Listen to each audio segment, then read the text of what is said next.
ক্রাশের subject বলে কথা, সবার আগে তো এটাই পড়তে হবে। আরশির আম্মুটাকে ওর পরে ব্যাঘাত ঘটে। বইটা অফ করে লিভিং রুমে যেতেই দেখে ওর আম্মু গ্লাসে লাচ্ছি ঢালছে। আম্মু ডেকেছিলে? আরশির আম্মু আরশির দিকে একবার তাকিয়ে আবারও লাচ্ছি ঢালে মনোযোগ দিয়ে আরশিকে বলল, এই লাচ্ছিগুলো আয়শা আপাদের বাসায় দিয়ে আয় তো। আমি যেতাম। মুন নাকি তোর সাথে গল্প করবে, মেয়েটা অনেক ভালো। আরশিও হালকা হাসলো। পরক্ষণই গ্লাসের সাইজ দেখে আরশির মাথায় বাজ পড়ল। আম্মু তুমি কি পাগল হয়ে গিয়েছো? এই বড় গ্লাস বের করছো কেন?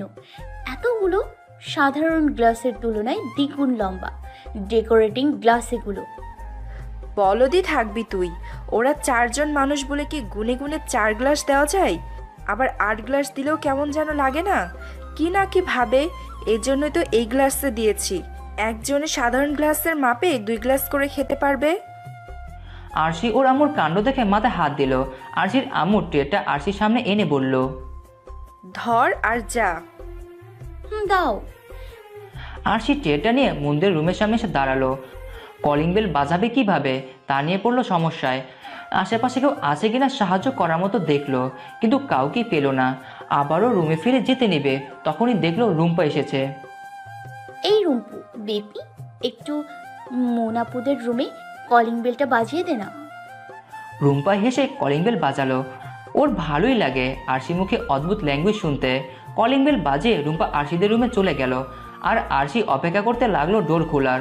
বড় বড় 4টা গ্লাসের কারণে আরশির মুখ দেখা যাচ্ছে না, আর আরশিও ভালো করে সামনে কিছু দেখতে পাচ্ছে না। ডোর খুলতেই আরশি বুঝলো কেউ ডোর খুলেছে। ঠোঁট উল্টিয়ে বলল, মোনাপু গো, তাড়াতাড়ি ধরো এই পাহাড় সমান গ্লাসগুলো। আমার মতো বাবু মেয়েটা এগুলোর চাপায় মরে যাবে তো। সামনে থাকা ব্যক্তিটি ব্রু কুচকে ট্রেটা আরশির হাত থেকে নিতেই আরশির মুখটা দৃশ্যমান হলো। সে আরশির দিকে অবাক হয়ে তাকিয়ে আছে। বলতে গেলে অবাকের চরম পর্যায়ে পৌঁছে গিয়েছে। আরশি হাত দুটো ঝেড়ে সামনে তাকাতেই ওর চোখগুলো রসগোল্লা। মনে হচ্ছে লক্ষ্মী কোটর থেকে এখনই লাফ দিয়ে বের হয়ে আসবে। স্যার আপনি আপনি এখানে? সিদ্ধার্থ কিছু বলতে যাবে, তার আগেই ভেতর থেকে সিদ্ধার্থের আম্মু বলতে বলতে আসলো, কি রে, কে এসেছে? কে কলিং বেল? আরশিকে দেখে আর কথা বলা শেষ করলো না সিদ্ধার্থের আম্মু। মৃদু হেসে বলল, আরে আরশি, রুমে আয়, তোর কথাই তো ভাবছিলাম। আরশি এখনো ঘোরের মাঝে। সে ভাবি ও বলল, আন্টি সিদ্ধার্থ স্যার এখানে কেন? উনি কি হয় আপনার? সিদ্ধার্থের আম্মু বুঝলো না আরশির কথা। সিদ্ধার্থই বলল, আম্মু আসলেও আমার স্টুডেন্ট, মানে ওদের ম্যাথ ক্লাস আমার। আরশি এবারের জন্য বড়সড় একটা ধাক্কা খেলো। একটু জোরেই বলে উঠল, আন্টি আপনি স্যারের আম্মু? সিদ্ধার্থের আম্মু হাসলো। আরশি মুখে হাত দিয়ে ফেললো। সিদ্ধার্থ মৃদু হেসে ট্রেটা নিয়ে ভেতরে চলে যায়। উফ, আরশি ভিতরে আয় তো, বাইরে থাকবি নাকি? আরশি সিদ্ধার্থের বাসার ভেতরে যায়। বাসার ভেতরটা ফার্নিচার দিয়ে খুব সুন্দর করে ডেকোরেশন করা। লিভিং রুমের মাঝখানে 3 সিট সোফা, আর মাঝখানে সেন্টার টেবিল, 2 সেটে 2টো করে, আর আরেকটা সেটে 3টা।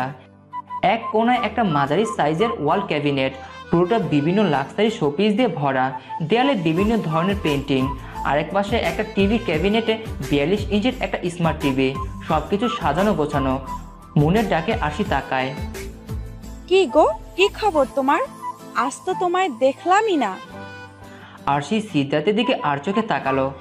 সিদ্ধার্থ একটা বড় গ্লাস থেকে লাচি দুটো সাধারণ মাপের গ্লাসে ঢালছে। আরশি চোখটা ফিরিয়ে মুনের দিকে তাকিয়ে মুচকি হেসে বলল, আসলে আজ স্কুল থেকে আসার পর আর বের হয়নি তো, তাই। তুমিও তো গেলে না আপু? মুন হাসলো। সিদ্ধার্থের আম্মুর ফোনে ফোন আসায় উনি অন্য রুমে গেলেন। মুন কিছু একটা লক্ষ্য করে মিটমিটি হেসে বলল, আমার ভাইয়েটাকে পছন্দ হয়েছে নাকি? আরশি থতমত খেয়ে গেল। লজ্জায় গাল আর কান গরম হয়ে গেল। মুন আরশির লাজুক মুখ দেখে কিটকিটি হেসে উঠল। সিদ্ধার্থ একটা বড় গ্লাস মুনের দিকে এগিয়ে দিতে দিতে বলল, কিরে, গাধার মতো হাসছিস কেন? আরশির আরও ভীষণ লজ্জা লাগছে।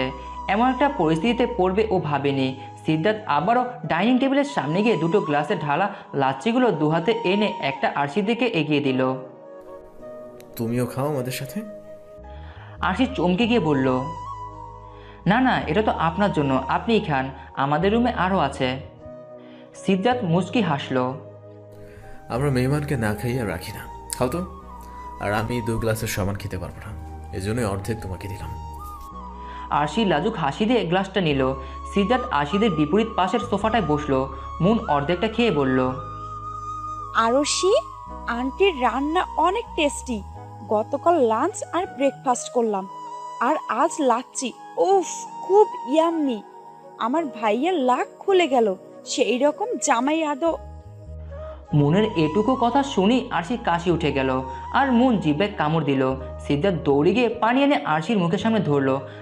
আরশি পানিটা খেয়ে লাচি সেন্টার টেবিলে রেখে লজ্জায় দৌড়ে চলে গেল।